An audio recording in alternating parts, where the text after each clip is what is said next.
외신분석 코너입니다. 이란이 NPT를 탈퇴하고 김정은이를 방문할 것 같습니다. 이렇게 되면 이스라엘이 이란을 공습할 확률이 점점 더 높아지고 중동 지역에 전운이 감도는 기운이 느껴집니다. 이에 대한 정밀 분석을 해보겠습니다. 트럼프는 5월 2일부터 전 세계 모든 국가에게 이란산 석유 수입을 금지 조치했습니다. 즉 지금까지 해오던 제재 면제 조치를 종료하는 거죠. 물론 우리나라도 여기에 해당되기 때문에 지금 초경질유, 이란에서 수입하던 초경질유 확보에 비상이 걸려 있는 상태입니다. 트럼프가 이러는 이유는 아주 단순합니다. 이번 결정은 이란의 석유 수출을 제로로 만들려고 하는 의도로 이란 정권의 주요 수입원을 차단하기 위해서다라고 발표했습니다. 그런데 그뿐이 아닌 것 같습니다. 이 사람이 이란의 외무부 장관, 외교부 장관 자바드 자리프라는 사람인데요. 이 사람이 아주 지금 전 세계인의 눈과 귀를 사로잡고 있는 중요 인물이 됐습니다. 이 사람 한마디 한마디 뱉을 때마다 간 떨어지는 이야기들을 자주 하는데요. 이란 정부의 결정사항이겠지만 외교부 장관이 아주 간땡이 크게 전 세계인들을 상대로 아주 엎어놓고 마치 말하는 단어 고르는 거나 말하는 것이 아주 간이 배 밖에 나온 것 같이 이렇게 발언들을 합니다. 시청하시기 전에 좋아요 한 번만 눌러주세요. 이란이 지금 전 세계 또는 미국을 상대로 협박 내지는 공갈일지 않을지 실제로 그렇게 해버릴지 모르겠습니다만 지금 현재로는 일정 수준 협박 단계라고 봐야 되겠죠. 하는 것이 제일 큰 게 호르무즈 해협 봉쇄입니다. 만약 적대감이 더 높아지는 것에 직면할 경우 호르무즈 해협을 봉쇄할 수도 있다고 이란은 경고하고 있습니다. 이란이 호르무즈 해협을 봉쇄하면 어떻게 될까요? 여기가 호르무즈 해협입니다. 딱 길목을 지키고 있죠. 사우디아라비아에서 나오는 석유, 쿠웨이트에서 나오는 석유, 또 카타르에서 나오는 석유 이런 게 여기서 다 막힙니다. 이렇게 되면은 전 세계 원유 해상 수송량의 3분의 1이 봉쇄당하는 겁니다. 당장 기름이 생산돼도 가져올 수 없으면 국제 유가가 배럴당 200달러를 넘어서게 됩니다. 200달러면 지금보다 3배가 넘어가는 가격입니다. 그렇게 되면 국제 경제는 아주 엉망진창이 되어버릴 수가 있습니다. 그걸 방지하기 위해서 또는 그 상황을 해결하기 위해서는 제2의 걸퍼전이 벌어질 확률도 무시할 수가 없게 됩니다. 여기에서 이스라엘이 또 가만히 있을 수 없죠. 미국의 대리인이, 중동에서의 미국 대리인이 이스라엘 아닙니까? 두 번째 위험은 NPT를 탈퇴해버릴 수도 있다. 이게 이란 메이라고 썼기 때문에 메이 위드드로우라고 썼기 때문에 가능성이죠. 아직은 1993년 3월에 북한의 1차 핵 위기도 NPT를 탈퇴하면서 시작했습니다. 그렇다면 북한이 걸어간 것과 똑같은 수순을 이란이 밟게 된다. 미국이나 국제사회 또는 이스라엘이 이걸 그냥 보고 넘어갈 수 있겠습니까? 이스라엘은 이 중동 지역에 이스라엘 자신을 제외한 어떤 나라의 핵 보여도 이스라엘은 눈 감을 수가 없는 입장입니다. 조그만 나라이기 때문에 핵 한 방에 날아갈 수가 있잖아요. 지금 NPT 탈퇴를 대놓고 협박하고 있습니다. 세 번째, 자리프가 김정은이죠. 김정은이를 만날 계획이 있다라고 공표했습니다. 이거는 가능성을 이야기하는 게 아니라 만난다 하고 이야기한 겁니다. 아예 대놓고 did announced 아예 공표했다라는 겁니다. 아주 강조해가지고. 그렇다면은 자리프가 또는 이란 대통령이 북한에 가서 김정은이를 만나게 되는 것은 기정사실화된 것 같습니다. 북한은 여기서 선택하면 잘못하면 김정은이 모가지가 날아가거나 참수당할지도 모르는 위험을 안고 이란을 만날지 안 만날지 굉장히 주목되는 아주 섬찟한 그런 느낌이 드는 지금 광경이 펼쳐지고 있습니다. 이게 오늘, 어제, 그제 이 3일 만에 다 벌어지고 있습니다. 자리프가 이야기한 게 그러니까요. 그 다음에 기름가, 국제유가, 현재의 국제유가는 트럼프가 오페크에다가 정산을 요구하는 기름의 국제유가를 낮추기 위해서 기름을 더 많이 생산해라 하고 오페크에 요구한 것이 받아들여진 것과 또 하나는 미국 내 원유 재고량이 증가한 것, 이 두 가지로 인해서 기름값이 안정되고 있습니다. 서부 텍사스유인데요. 서부 텍사스유가 66달러 30전까지 올라갔다가 지금 63원 30전, 3달러가 내려갔습니다. 3달러가 내려갈 정도로 기름값이 안정세로 가고 있으니까 이란으로 볼 때는 어떻습니까?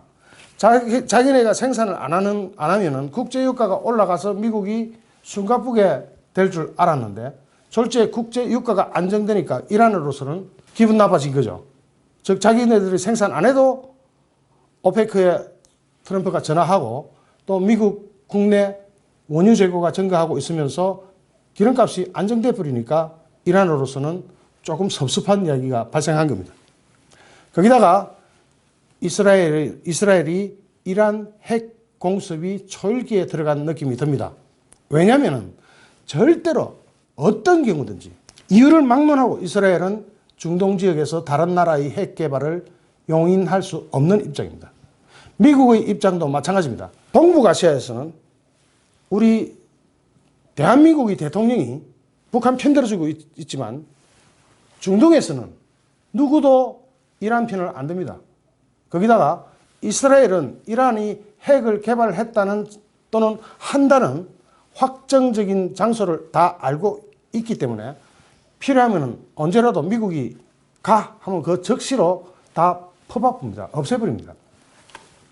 간단한 예로 얼마 전에 2, 3주 전에 이스라엘이 시리아를 공습했는데 이 시리아에 있는 미사일 제조기지가 사실은 이란 겁니다. 그러니까 이란을 때린 거죠. 이란을 공습하면서 보여준 겁니다. 자, 너희들 까불면 이렇게 날아간다. 어떻게 날아가느냐. 참, 이게 궤적이, 이게 미사일 궤적입니다. 무섭죠? 여기 이 밑에 있는 이 건물들 보이죠? 이 미사일 생산 기지. 그게 초토화돼가지고 먼지만 남는 상태가 됩니다. 여기서 이걸 포격했는데 시리아에 있는 이란의 미사일 공장을, 생산 공장을 포격했는데, 공습했는데 북한 기술자가 죽어붙습니다. 자, 시리아, 이란, 북한, 이스라엘 전체가 다 끼는 거죠. 북한 기술자가 여기서 왜 되어졌겠습니까? 왜 죽었겠습니까? 즉, 북한은 지금 외화벌이를 위해서라도 또는 이란과 서로 이익이 맞아서 이란의 미사일 생산 이런데 북한 기술자가 가 있고 핵 개발에도 북한 기술자가 가 있다고 봐야 되겠죠. 이렇게 돼 있을 때 더군다나 북한은 이란에 핵 기술, 핵무기에 관련된 부품 또는 기술을 수출하고 있다는 의심을 많이 받았고 저 사람이 이용호 북한 외무상이죠. 북한 외무상이 이란에 가서 직접 이란 사람들을 만나가지고 뭔가를 꾸미고 있는 외신까지도 들어와 있습니다. 이렇게 볼 때 북한과 이란의 핵 개발은 같이 가고 있다라고 이제 국제사회가 의심을 하고 있는 판에 지금 자리프가 이란이 북한을 방문하겠다고 내질러 버린 겁니다. 현재 중동의 핵무기 보유국은 이스라엘이 유일합니다. 이란이 핵 개발에 성공하면 이스라엘은 생존이 위험해집니다. 또한 서방 세계의 간접적인 위협이 되기도 합니다. 당연히 이스라엘은 이란의 핵 개발에 위기감을 느끼고 이란의 핵 개발을 함과 동시에 없애버립니다. 그럴 예정입니다. 자, 지금 이게 군사작전도 이게 전 세계 브리핑이 다 되어 있습니다. 전 세계 언론은 이미 언제라도 이스라엘이 이란을 공습해도 언제 공습해도 이상하지 않을 만큼 언론 플레이가 다 되어 있습니다. 이스라엘이 그렇게 영악한 나라입니다. 이스라엘의 이란 공습 예상 경로 국경을 맞대고 있지는 않지만 공중으로 날아갑니다. 사우디아라비아로 날아가고 또는 다른 나라로 날아가서 그냥 포박 없애버립니다. 이런 이스라엘을 두고 미국에서는 계속 이스라엘이 그런 역할을 할 수 있도록 격려하는 상금을 또는 선물을 엄청나게 지어줍니다. 미국이 이스라엘에 준 선물 한번 볼까요? 힘으로 빼앗은 땅, 팔레스타인 지역 내 유대인 정착촌을 확장하는 것을 눈 감아줬습니다. 유대인 정착촌을 더 키워라 하고 눈 감아줘 버리고 시리아 내 이란군 관련 시설 선제 공격을 이번에 했죠. 그것을 묵인했겠습니까? 지시했겠습니까? 둘 중에 하나죠. 예루살렘에 대한 미국의 이스라엘 수도 인정, 예루살렘을 이스라엘의 수도로 인정하고 대사관까지 이전해줍니다. 골란 공원에 대한 미국이 이스라엘 주권 인정 등의 선물을 주면서 이스라엘의 간을 이렇게 키워나갑니다.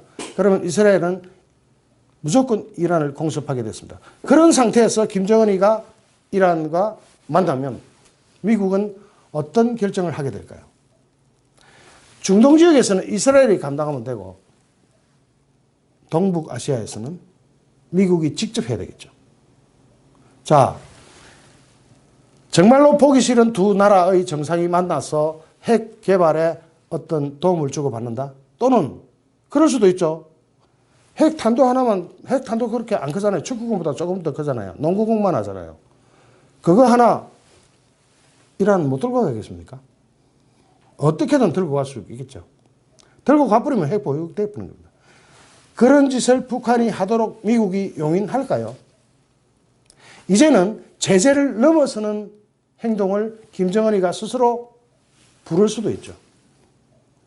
미국이 지금까지 해온 제재 그것을 넘어갈 수 있도록 김정은이가 원인 제공을 할 수도 있다는 뜻이 됩니다. 그런 일이 벌어지지 않게 되기를 바라지만, 그런 일이 안 일어나기를 바라지만, 그렇게 될 경우 여기서 전쟁이 터질 수도 있습니다. 문재인의 김정은 짝사랑은 변하지 않았습니다. 판문점 선언 1주년 이내 북한이 참석하지 않았는데도 남한 단독 행사를 하고 문재인이 영상을 보내서 축하를 하고 난리가 났습니다. 미국이 이 꼴 보면 어떨까요? 여기에서 지금까지 우리가 검토한 모든 상황에서 하나 추가해서 봐야 될 게 있습니다. 이 신문은 예루살렘 포스트입니다. 더 예루살렘 포스트, 이스라엘 신문이죠. 예루살렘 포스트니까. 여기서 어떤 일이 있었냐면은 시리아의 동부, 시리아 동부는 이라크랑 닿아 있고 이라크 넘어가면 이란입니다. 시리아의 동부 디르 알 조르 지역에 정체불명의 비행기, 요게 지금 그 비행기입니다. 이게 찍힌 겁니다. 요게 찍혀가지고 그 옆에 뭐가 있습니까? 그 옆에는 전투기가 이 비행기를 엄호하고 있죠. 저 비행기는 보니까 생긴 거는 폭격기인데, 폭격기 같은데 아마 정찰기일 수도 있습니다. 고도 정찰을 하는 거죠. 전쟁 공습이 일어나기 전에 그 지역을 미리 다 살펴놓을 필요가 있죠. 이 기사가 뜬 게 지금으로부터 한 5시간 전입니다. 5시간 전에 뜬 기사를 제가 보았거든요. 예루살렘 포스트가 이걸 보도한 이유가 뭘까를 궁금해가지고 보았습니다. 정체불명의 항공기가, 어느 국적인지 몰라요. 항공기가 30분 동안 시리아 동부 지역에서 디르 알 조르 지역에서 계속 선회만 합니다. 서클, 영어로는 서클로 되어 있더라고요. 계속 선회만 합니다. 쭉쭉 돕니다. 30분 동안이나. 그러면은 공중에서 그 지역 촬영한다는 이야기죠. 뭔가를 발견하기 위해서 돌았죠. 아마 이 지역에 미사일 생산 기지가 있거나 또는 핵무기 부품 생산 기지가 있거나 이랬을지도 모릅니다. 왜냐? 이 비행기는 러시아도 아니고 이란 것도 아니고 시리아의 것도 아니라고 그 지역 디르 에즈조르 24라는 통신사에서 밝혔습니다. 자, 이 비행기가 러시아 거 아니다, 시리아 거 아니다, 이란 거 아니다. 그럼 누구 거? 이스라엘 거 아니면 미국 거죠. 그죠? 지금 뭔가 정찰을 해갔다는 거죠. 30분 동안이나 같은 자리를 선회하면서, 서클 하면서, 원을 그리면서 계속 돌았습니다. 30분 동안에는. 그러자 이란은 해당 지역에 있는 군 본부를 속에 대피시켰습니다. 이게 폭격하는 줄 알고. 그런데 폭격 안 했어요. 폭격도 안 하고 그냥 계속 돌았습니다. 그 국적 불문의 항공기가 아무런 공격도 하지 않고 또 공격도 받지 않고 30분 동안 돌았습니다. 만약 공격 받으면 어떻게 되나요? 저 뒤에 있는 게 뭡니까? 전폭기죠. 아마 생긴 걸로 볼 때는 F-16 정도, F-16 같은데요. F-16 그 기가 F-15 아니면 16입니다. 16기가 계속 이 정찰기 또는 폭격기, 정찰기를 엄호하면서 옆에서 날고 있잖아요. 만약에 포격을 당하면 내려가서 그냥 없애버리거나 아니면 적기가 날아오면은 이 정찰기나 폭격기는 있고 이 전폭기가, 전투기가 가서 없애버리는 그런 역할을 하게 되죠. 엄호를 한다는 게 그런 거 아닙니까? 아무런 공격도 받지도 않고 하지도 않고 30분 동안에 선회를 하고 날아갔답니다. 그렇다는 이야기는 공습이 곧 있을 것이다 라고 해석될 수가 있죠. 그게 시리아 동부 지역이라면 이라크 지역을 바로 넘어서기만 하면 이란인데 동부 지역에서 주로 뭘 주로 하고 있냐면은 미사일을 많이 생산하고 있는 것 같습니다. 이번에 포격해서 없애버린 지역도 시리아 지역이거든요. 그러면은 핵 무기 부품이거나 또는 미사일 부품, 미사일 자체를 생산하거나 이런 지역 하나가 또 날아갈 수가 있다는 얘기죠. 지금 이러하게 모든 그 핵 시설의 이란의 핵 시설은 모사드에 의해서 다 파악되어 있습니다. 모사드가 무슨 정보기관입니다. 그냥 우리나라 중앙정보부, 우리나라 국정원, 김정은이한테 아부하는 국정원 이런 거하고 다릅니다. 모사드는 진짜 정보원입니다. CIA가 두려워하는 정도로 괜찮은 정보기관입니다. 여기서 이미 이란이 가지고 있는 거의 모든 핵시설은 다 파악을 하고 있고 지도상에 자, 포로도, 이스파한, 부세르, 사간드 이런 식으로 다 지역 자체가 다 파악되어 있습니다. 여기를 푸업 부르면 됩니다. 그러면은 지금 이란이 전 세계를 향해서 또는 미국을 향해서 호르무즈 해협 봉쇄하는 것은 미국뿐만 아니라 전 세계를 향해서 하는 공갈이죠. 전 세계를 향해서 또는 미국을 향해서 이런 간 짓을 하는데 거기 북한이 끼어들면은 북한은 좋은 쪽으로 갈 수 있겠습니까? 나쁜 쪽으로 갈 수 있겠습니까? 예를 들어 농구공보다 조금 큰 핵 단두 1개 정도는 이란에 줄 수가 있죠. 그러면 이란은 핵 개발 시간 확 줄여버려도 탄두를 보유하는 나라가 되어버리잖아요.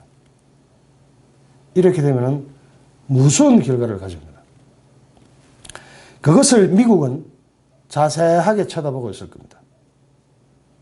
앞으로 김정은이가 어떤 선택을 하게 될지, 이란이 어떤 선택을 하게 될지는 아직 더 기다려봐야 됩니다.